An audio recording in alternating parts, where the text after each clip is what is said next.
raison du retard accusé. Et j'aimerais bien tenir, avant de commencer les propos, que c'est cette brave population de la commune de Tivaouane-Peulh qui est l'initiateur de tout ça, pour sortir à son heure, afin de se faire d'entendre au niveau du gouvernement. Donc, à l'occasion des 64 ans de la fête d'indépendance, la population de la commune de Tivaouane-Peulh adresse ses chaleureuses félicitations à notre très cher président Bassirou Diomaye Diakhar Faye. En tant que porteur du projet de société du Sénégal que nous voulons, nous lui souhaitons bon vent dans la réalisation de celui-ci, tout en sachant que nous allons l'épauler afin qu'il puisse accomplir sa mission et l'attente des populations au nom du Sénégal que nous aimons. D'ailleurs, c'est dans cette perspective qu'on lui rappelle les mots attristés, mais aussi et surtout les mots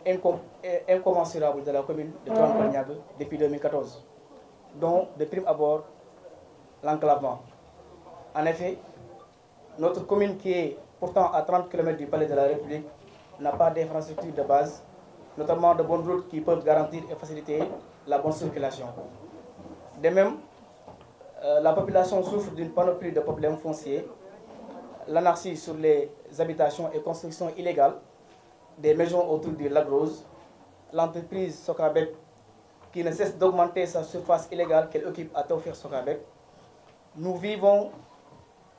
avec une tuberculose foncière causée par les prédateurs fonciers, souvent coiffés par la mer, qui ne cesse de piller les ressources foncières.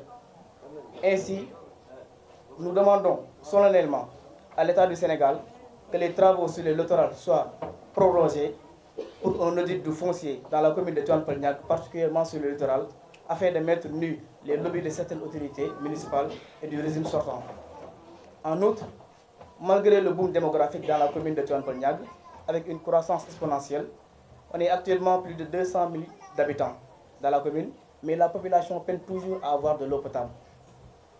Nous vivons avec une insécurité grandissante sans aucune mesure des autorités. Et voilà pourquoi nous réclamons un poste de police pour garantir la sécurité des habitants, car nous avons une gendarmerie de proximité qui n'arrive pas à jouer son rôle convenablement parce que le déficit de personnel fait défaut. Par ailleurs, il est crucial de rappeler qu'il n'y a pas de lycée digne de ce nom dans la commune de Tivaouane-Peulh, qui abrite plus de 18 villages. Le lycée que nous avons à Tivaouane-Peulh n'est pas un lycée par nature, mais c'est un simple érigé en lycée. Alors, l'établissement d'un lycée moderne est une nécessité, une demande sociale, vu que le président sortant, Macky Sall, nous avait promis ce joyau depuis 2016. Mais nous sommes très optimistes et convaincants qu'avec les ambitions de son Excellence, M. Bassirou Diomaye Diakhar Faye, dans le secteur éducatif, la commune de Tivaouane-Peulh aura au moins un lycée moderne. Nous ne pouvons pas terminer sans évoquer le sentiment de tristesse de certaines populations avec un devenir méconnu, menacé par la construction de l'usine de gaz à Dénégué Nord, le pôle urbain de Lagrose à Niag, Peul, Bonnobo et Kermaremeng, et le prolongement de la VDN 3 au niveau de Tivaouane-Peulh. Et c'est aussi dans cette même dynamique qu'on exige aux autorités municipales de rendre public le protocole d'accord du stade municipal de Niakorop, mais surtout de renégocier le contrat parce qu'il n'est pas en faveur avec la population qui est propriétaire des terres de Niakorop. Voilà les mots qu'on devait s'adresser à la presse. Je vous remercie. La presse, c'est journaliste, ñu ngi leen di nuyu population Tivaouane-Peulh bi ñëw yëpp ci biir salle bi pour ànd ak ñun liggéey bi.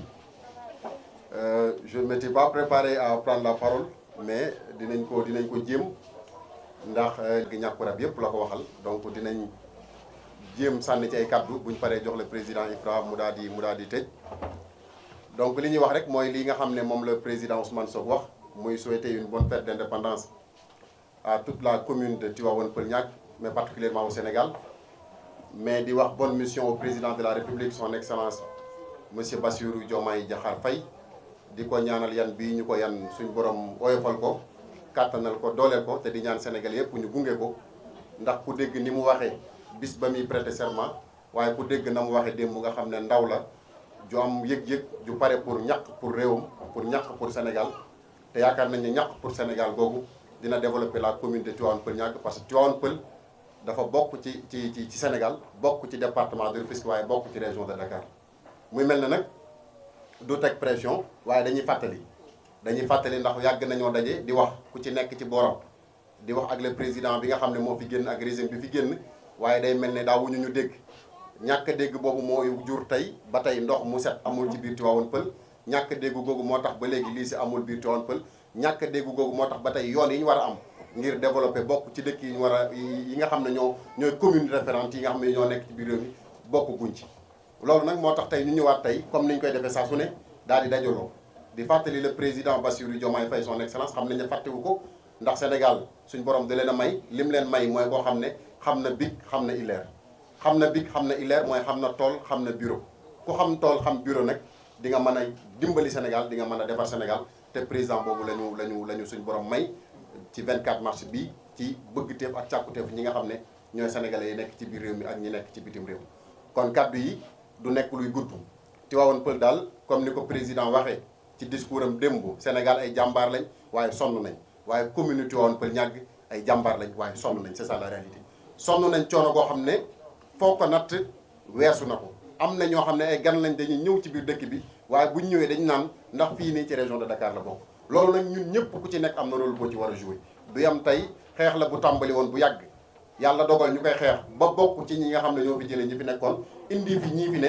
waaye ñii fi ne dinañ ànd ak ñoom gunge leen ba li nga xam ne moom la Tivaouane Peulh ñàkk war a am mu daal di koy am ndax dëkk la boo xam ne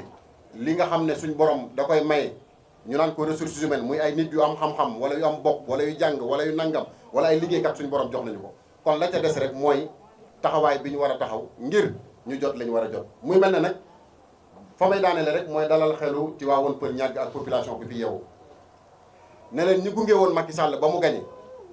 bokku ñoog ñi gunge Bassirou Diomaye Faye ba mu gañe ñi gunge woon Macky Sall ba mu gañe 2012 gañewaat 2019 di leen nax di leen promettre te jox leen dara bokku ñu ak leader yi nga xam ne ñoo gunge le président Bassirou Diomaye Faye ba mu gañe maa ngi nuyu commune Tivaouane Peulh ñàgg ñàkkorop di nuyu sénégalais yëpp di nuyu presse bi presse locale bi ak presse nationale bi di nuyu ñëpp di sant ñëpp di gërëm ñëpp ndax gis nañu ci taxawaay commune Tivaouane Peulh ñàgg ñàkkorop ci élection yi passé ñëpp génn voté massivement pour coalition Diomaye pour mu gagner président léegi ñun nag dañoo nekkoon di liggéey boobu ba léegi développement commune bi mais comme El Hadj Cissé lu mu wax rek soog wax ko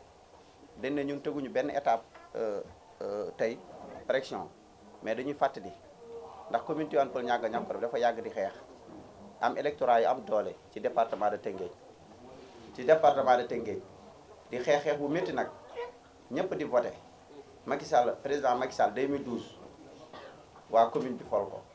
mu toog commune bi gisuñu dara élection yi ñëw ñëpp sanctionné votel coalition Diomaye population bi yëpp kon tey baax na tamit ñun ñu doon dem ci kër yi di waxtaan ak ñoom di def ay caravane bu jeexee ñu waxat leen